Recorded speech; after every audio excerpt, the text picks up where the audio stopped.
macha allah fi nga duggee neex na lool te galañ di nga dëggal Balla dafa wër àdduna réseaux sociaux yi foo dem xale yaa ngi koy jàll waaye na nga def Doha waa Dakar yëg nañu ko na nga def Qatar egsi na Dakar merci beaucoup tu as été l'ambassadeur de la culture sénégalaise à Qatar.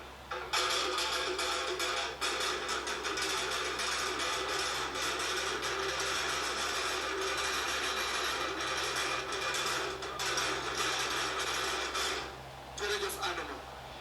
di nuyu tamit waa Pikine wax dëgg yàlla lii dafa neex lii dafa rafet Alaaji Sall bi ndax tey innovation moom moo ñëw ci wàllu làmb mu nekk nag làmb ju nga xam ne damay wax ni mooy première ndax kañ lay am le 1er janvier premier jour de l'an mu nekk tamit la première fois dans l'histoire du Sénégal ñu am mobile money bu nga xam ne 100% Sénégal c'est la première fois et c'est une grande première mu nekk pour la première fois ci wàllu jokkalante xaalis ak joxente xaalis dépôt 0 franc retrait 0 franc nga ñëwaat yi tamit transfert 0%. loolu amul fenn c'est la première fois mu am kon nag ñun dañu war a xool ñun ñi nga xam ne ñun ñooy sénégalais yi lan lay suñu intérêt fan la nekk ñu dem foofu et je pense que li nga xam ne moom moo ci ëpp solo mooy le label Sénégal moi je suis nationaliste sur les bords te tey ñi nga xam ne ay investisseurs la ñu nekk ay doomu Sénégal ñëw di investir Sénégal di jël ay doomu Sénégal ñuy liggéey alal ji ñu am muy desaat ci biir Sénégal ñun sénégalais yi ñoo war a am fulay jàppale leen à 100%. et je pense que EDK en est un parfait exemple du ma wax Demba Ka je ne parlerai pas de Demba parce que Demba n'aime pas qu'on parle de lui mais nit bu fekkee ni dafa indi dara da ngay xool li mu indi d'abord EDK c'est un groupe c'est un label c'est un tout dans le domaine des hydrocarbures dafa ñëw fekk fii ay multinationales yu nga xam ne waa bitim réew ñoo ko moom en grande partie mu ñëw implanté wu xeex ak ñoom première station EDK ñu ngi ko amal fële nga xam ne fa laa dëkk muy Anne Maris bañ ko fay samp coow li bari lool man xaw ma Demba xaw ma gan ma ñëw fekk coow li bëri gars yi di marche di dem ci journaux yi ma fekk fa préfet fekk fa gendarmerie ñu indi coow lu bari man ak sama sobaay ma ànd ak père Gaston ñu dugg fa di défendre Demba Ka te xamuñu kan mooy Demba ci la ma Demba Ka jàpp ba léegi je leur ai dit bu doon ni tubaab a ko fi def wala naar kenn du wax doomu Sénégal moom moo ñëw di ko fi def kon ñun waa Sénégal dañ ko war a jàppale et la suite m'a donné raison parce que tey amul dëkk bu bëggul a am station EDK et toutes les commodités qu'il y a parce que c'est la première innovation de taille tey ku nekk yaa ngi jéem a toppandoo pour am station bu mel ni station EDK ak commodité ya fa am yëpp ñu ne teg na waaye mu ne attention il y a quelque chose qui se passe à l'étranger muy les grandes surfaces ma ne grande surface dama koy indi waa Sénégal mu nekk li nga xam ne mooy les boutiques low price et toutes les commodités qu'il y a ci low price mu ñëw indi ko implanté ko un peu partout koo gis station EDK gis fa low price dem bay implanté wu fu nga xam ne sax EDK nekk fa ku nekk bëgg a am boutique low price donc je pense que loolu également c'est un modèle de réussite ñu ko ci féliciter encore une fois mu dem aux États-Unis gis nañuy defaree ginaar di ko pané di ko saaf mu ñëw mu ne leen lii de neex na lool waaye li ma bëgg man bëgguma ngeen ñëw implanté wu sama dëkk machine yi koy defar produit yi koy defar lu muy jar ñu ne ko temps mu ne jaay leen ma ko mu yóbbu ko sama réew jël sama doomi réew formé leen ñu ciy defar lu mucc ayib tey jii mu tuddee ko Jolof Chicken ñun ñii ñëpp tey bu ñu ñëwee ci lañu reer macha allah c'est croustillant te bu ñu ko indee def nañu 3 mois man ci ñi ko njëkk a ñam laa bokk man ci ñi ko doon testé laa bokk def nañu 3 mois indi lu mat ay saveur yu bari bu ma ñamee ni ko bii xorom si nañ ko wàññi ndax man nag dama am palais bu sensible lu ma ñam xam naa lu mu saf waaw bu indi beneen ma ni ko bii kaani gi bari na nañ ko wàññi mooy saveur yi ñu am nii tey ci loolu la ñu jaar ba indi fi Jollof Chicken aujourd'hui ñu indi Kpay ak toutes les facilités qu'il y a pas Kpay dafa wóor doo fay boo yónnee booy joxe sa xaalis doo fay bu la retiré doo fay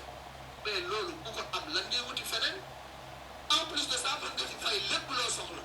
moo xam sa facture courant la ba pare mën nga ci recharger et c'est une grande première sa téléphone ak boo mënti nekk réseau boo mënti nekk mën nga recharger ak Kpay je pense que loolu encore une fois c'est une innovation et nous félicitons le groupe EDK ci li nga xam ne mi ngi koy def beneen bi ci des EDK ak lamb c'est toute une histoire buñ ci dellu see dina yàgg loolu waaye nag Alaaji Sala Bigué l'ambassadeur plénipotentiaire waaw ah son honorable ambassadeur bi mi ngi nii toog mooy honorable ambassadeur extraordinaire et plénipotentiaire de Kpay au Sénégal macha allah te xam nga ni maa ngi doon déglu la xam nga lu tax ma kontaan ci numéro bi waaw ñun ñëpp nga sol ñetti morceau ñetti xob daamine ko waaw daamine boo xam ne da nga naan bii ban façon la waaye man koo xool xam ne lii Kpay la jógal xam nga bii daamine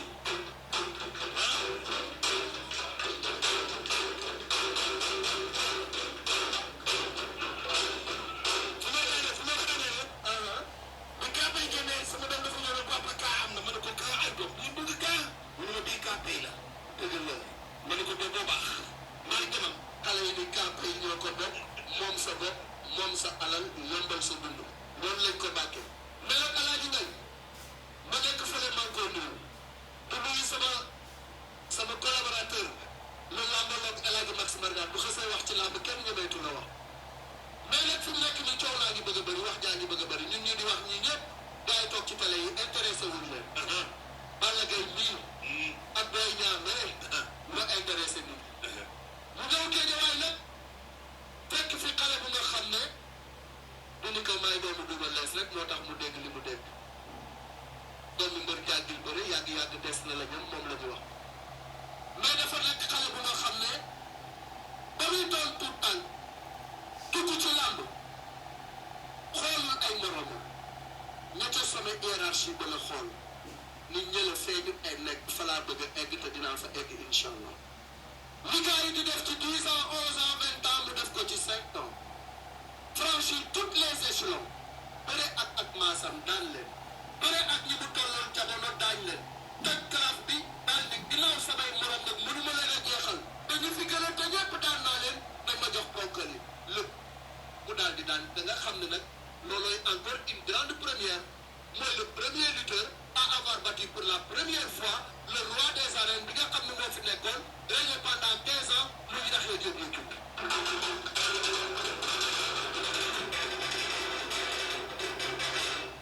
gars yi di ko dàkkantelee les lions de Guédiawaye ma yokk ci l'enfant chéri de Malifara l'enfant de Bignona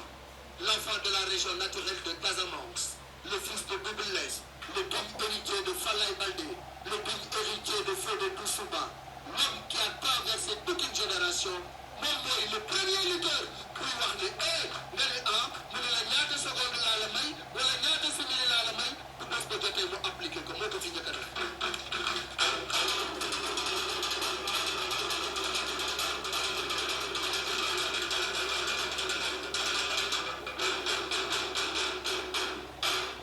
bu bëree mu neex su bàkkoo mu neex bu jógee Géejawaay pour bu jógee boo xoolee stade bi xam ni ñi fi ñëw ñëpp benn jëmm ji moo leen fi indi am na ñu nga xam ne bu ñuy ñëw ci làmb Balla Gaye rek moom moo leen indi même bu ñu ko faralul parce que Balla il incarne la lutte dans toute sa splendeur loolu tax nit ñi bëgg ko ci seen xol mu nekk mbër mu nga xam ne karawu boppam ba wewu tànkam lépp day bëri loo ko xañ mu jëli la leen macha allah waaye nag mu jeexal ñëpp daal ni man amatuma lu may prouvé ci làmb ki nga xam ne mooy Boy Niang numéro 2 day ndaw du doomi mbër du doomi Pikine nekk cappaacoli daan ay moroomam ba egg si tey fu nga xam ne ba ma fa eggee samay mag dañ maa jox chance ma ni ko ñëwal ma daje ak yow je pense que loolu également Balla Gaye xam na ne ki muy dajeel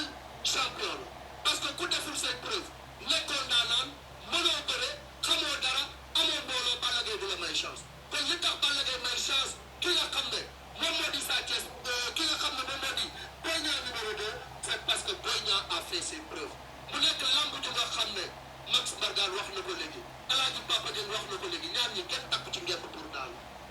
kenn ñëwul ci bés bi pour daal ku ci nekk dafa am lu nekk sa gannaaw nga xam ko lool waaye dama ne lamb ji